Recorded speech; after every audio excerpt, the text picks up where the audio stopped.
রাস্তা গিরগিটি ক্রস করলো, দেখলে? ক্যামেরায় ধরা পড়লো কিনা জানি না, তবে গিরগিটিটা ছুটে ক্রস করলো। অনেকক্ষণ রাইড করার পর এখন একটু দাঁড়ালাম এখানে এসে।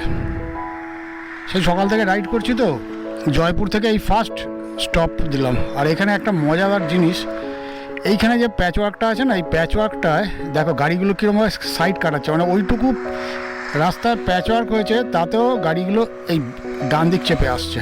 আর এখানে দেখো ধান কেটে শুকোতে দিয়েছে ওইখানে, ওই যে মাঠে কাজ করছে দেখো।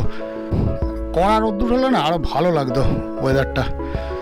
আর এদিকেও দেখো, এদিকেও ধান মাঠ, এদিকেও ধান কেটে কেটে ওখানে রাখা রয়েছে, নিয়ে যাবে এখানে। চলো আর দেরি না করে এখান থেকে রওনা হওয়া যাক। অনেকক্ষণ দাঁড়ালাম, এসেছিলাম গ্রুপ রাইডে, যাচ্ছি সোলো রাইডে। আবার আমার জার্নি শুরু হয়ে গেল। বাড়ি পৌঁছতে পৌঁছতে আরও 1 ঘন্টা ধরে রাখো, সব কিছু বাঁচিয়েই চলতে হবে।